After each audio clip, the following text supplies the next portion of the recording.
Hey guys, I'm Al-Tobi. You'll probably see me around on Boxside.com a bit more and on this YouTube channel. I've been asked by a few people to share how I made the disintegration effect that I did on the breakdown. It is actually a quite simple effect, and I've been asked a couple of times on both our Discord channel and on LinkedIn.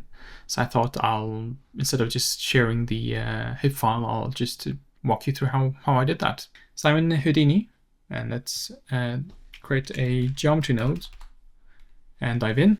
And I'll just put down a test geometry in here. Let's use the squab, display it in here, and let's just quickly take a look at the geometry. It's fairly low resolution.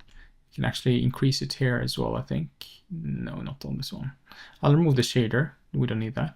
And we need to subdivide this so we have kind of an equal amount of subdivisions everywhere. So we'll just remesh it so we have triangles that are equal in size everywhere. Let's add a remesh, display it, and let's increase the resolution in here by lowering this target size to, let's say, something like 0.01 to begin with. And I'll just increase the smoothing in here and the iterations to 10, just so it's a bit smoother. And then I'll remove the recompute the normals. Great, that's a good start. So I'll just remove the wireframe in here, and let's look at the geometry we have now. All right, so we'll need to create a mask based on whatever we want to mask out over time, and we need to animate it. On the throne steps that I did it from the middle and out. So we can build something like that, but you can also just build a simple mask by, for example, the adjust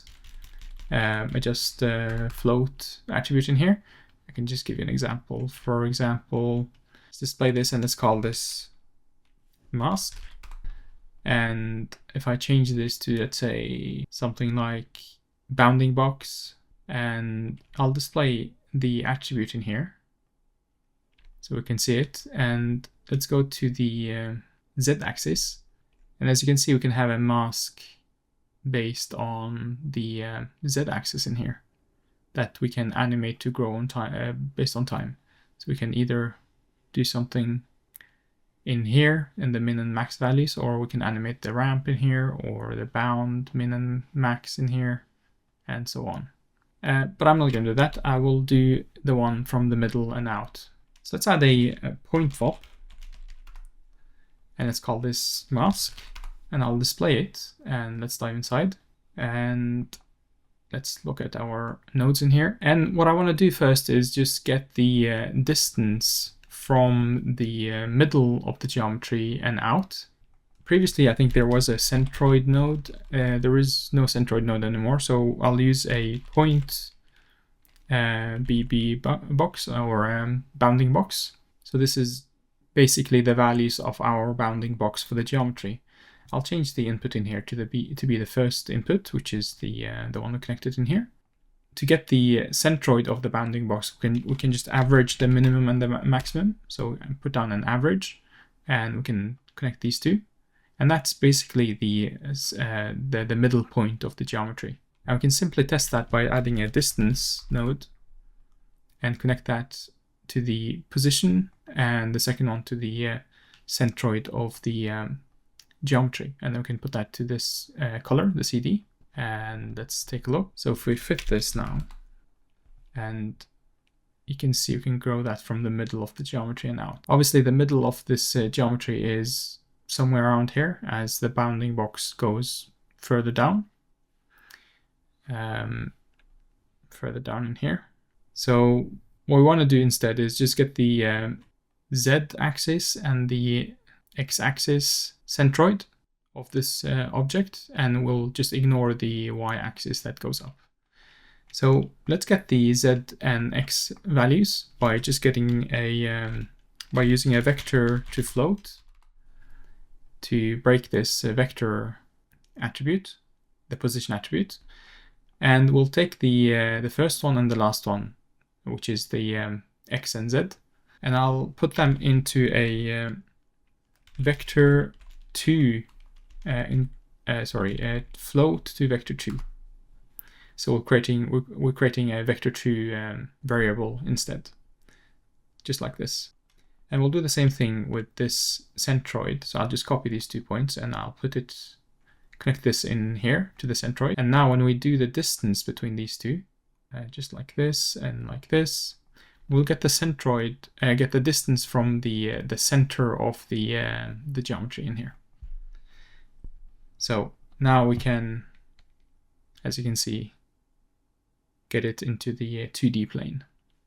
Now I want the mask to have a 0 to 1 export, so I'll keep the destination to be 0 to 1 in the fit in here, but I will change the min and max in here based on an animation I wanna create.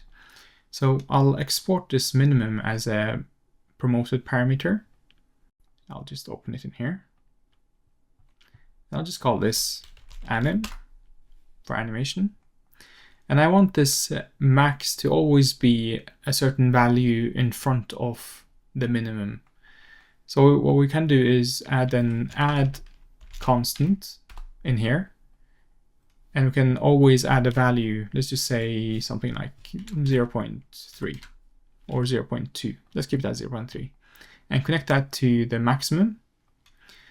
So this maximum will always be 0.3 above the minimum. So if we go back to the VOP node in here and we can look at the anim parameter, we can animate it and we can have it move forward to kind of eat into the geometry from the middle out. I'll keep this at, let's keep that 1 just to see our mask.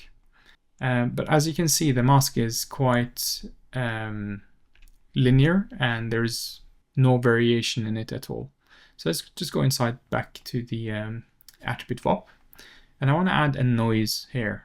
So let's just drag the global values back, and I'll drag a line from the position in here and add a noise. I'll add a turbulent noise, put it in here, and then I'll add a add node connected to the position line in here, and I'll connect this in the line, but I'll just change the noise type to sparse convolution and the signature to 3D noise. So we're affecting all of the axes in the position. So let's connect it in here. And right away you can see there's a shift and it's not as linear or as straight as it was before. But the frequency of the noise is a bit too high right now, so the noise is a bit too big. So we can just increase the noise in here, the frequency, to get a more detailed line in here. We may also want to reduce the amplitude because it's probably a bit too much. So let's keep it at 0.5 maybe. And you can play around with the rest of the settings like the roughness and so on. So that's our mask set up, but we just need to animate it. So I'll just go back up and I'll do an animation. So let's do from 0. And you can see at 0, it still has a spot that's a bit dark in the middle. So we should just go a bit below 0 in here just to get rid of this. I'll just go 0.5. This changes based on your settings. Just to start my animation, so I'll hold Alt and press on this parameter to set a keyframe. And let's say we go to frame 72. And I'll increase this until it's covering the whole geometry. Make sure it doesn't go too far above that, around 3. And I'll hold Alt and press on the parameter to add another keyframe. So let's play this quickly. We can see this is growing.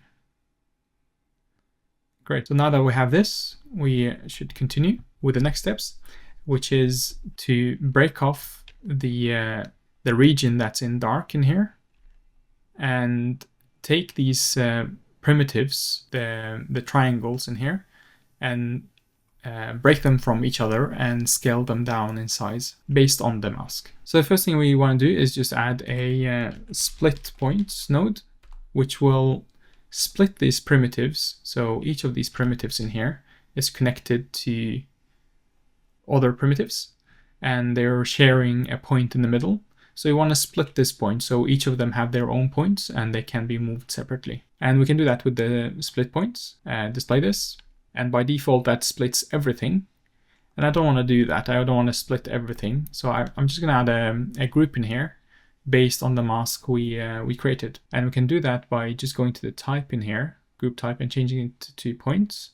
And then writing an @ to reference our mask. So let's write @mask, which is our attribute. And we'll do anything that's above 0.001. So now it's not, obviously we forgot to export the mask attribute. So let's just go back to the mask in here. And let's remove this line to the color. And I'll just do a line from the fit and do bind export. And I'll just write mask in here to export this mask. And we have a visualizer here from before. I'll just right click on this visualizer in here and remove the mask. So now if we middle click in here, you can see the point number is higher. And that reduces based on where in the timeline you are, as you can see. It's hard to see a difference in here. You can probably see a difference if you activate the point numbers. It's really dense in here, so it's really hard to see. If you play this around, you can see there's a change in numbers because when the primitives split from each other, you'll get more points. So let's deactivate this. And now that we have the region that's supposed to be masked is split, now we can reduce that in size. So I'll just go below the split points in here. So in here, and we'll add a point swap. And let's call this scale down prims, display it. And in here, it's quite a simple operation, or it's a simple setup of nodes, but it's actually a complex operation in the background. As what we want to do is get the centroid of each of these triangles to use as a pivot to scale them down with, so like this, based on their pivot in the middle. So to do transformations in VOP in here, the best way to do that is to use the make transform node, this one, which is a complete matrix of values. And in order to add that to our position, let's connect the position to the position in here. And to add this, we need to add a multiply, connect that in here, and connect this transform into it. And if you see here now, you can see that we can scale this whole up and down, the whole geometry. But we want to do this based on each of these primitives and based on their pivot. And if you zoom in here, you can see the make transform has a pivot input. So we can give it a vector position of the pivot for each of these primitives. And the easiest way to do that is to just drag a line from the primitive in here, because each point is connected to a primitive, and we know when we split them from each other, they only have one primitive. So we can just import that primitive, import primitive attribute, and we'll import the position of that. And we need to do that for the input, first input. That will be for each of these, let's say a point in here will give us the corresponding primitive, which is probably something like this. And this position is the center of this primitive, since we're using import primitive and not import position. So let's connect this result to the pivot in here.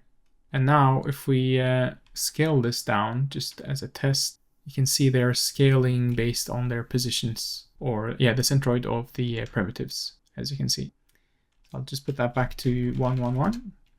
We need to do that based on a mask, the mask we created. So I'll bind in or bring in that mask. So let's do a bind, and we'll write a mask in here. And let's connect that to the scale in here. And let's just remove the wireframe. And let's look at this when we move it.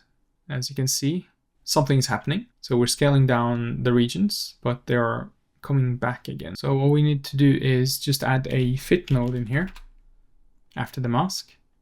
And we'll do the destination min to 1 and the max to 0. And that will give us the opposite. And that will fix the problem. Now, if you wanted the opposite of this, like we had before, you can go back to the mask in here, and you can switch this fit destination min and max from 1 to 0, and that will give you the opposite if you wanted this, just like this. I'll actually put this back to 0 and 1 in here. And the next thing I did is just to add some interest to this. I added a position noise based on the mask. So let's just add another point up. And I'll just call this P noise based on mask. Display it. And I'll go inside. And let's look at our nodes in here. Let's drag the P to the export P. And let's add an add node, as we're going to add some values to the position. Now I'll drag a line from the position in here and add an anti-aliased noise like this. Or you can use a curl noise if you want, but I'm going to go with this one. And I actually want this to change based on time. So I'll change this into a 4-dimension vector by adding a vector to vector 4. This one, connect it in the middle in here, and I will make this yellow, which means it's a 4 float vector. And the 4th value in here, I want to add the time, so it changes based on time. And in the noise in here, I want to change the signature to be a 3D noise, and let's connect this to the add in here. And as you can see, it changed everything. But I want to add a multiply in here after the noise, and I want to do this based on the mask. So let's just bind in the mask, and let's write mask in here, and let's connect it in here. And let's take a quick look at this, see how it looked. So I think we just need to change the values in the noise. So let's go to the noise in here, and I'll increase the first 3 values in here as they represent the XYZ positions, while the last one is the time multiplier. So let's just change this to something like 555. And I'll probably reduce the amplitude in here to something like 0.5. And let's change the noise type to simplex. Now, I think we have what we're looking for. So let's see in here. Yeah, as you can see, it's working. You can play around with the noise, and it's probably a bit too fast. It's changing a lot based on time. So we can just add a constant multiply, or you can simply just change the multiplier in here to something like 0.1. Yeah, that's nicer. I think that's the main elements in this effect release. But let's just go back up quickly. And I'll increase the remesh in here to something like 0.0, let's do 0.5, just so the triangles become a bit smaller. It's going to take a bit more time, but let's wait for it. Just like this. And these triangles are a bit smaller. We can also, there's a few regions in here that are not made yet.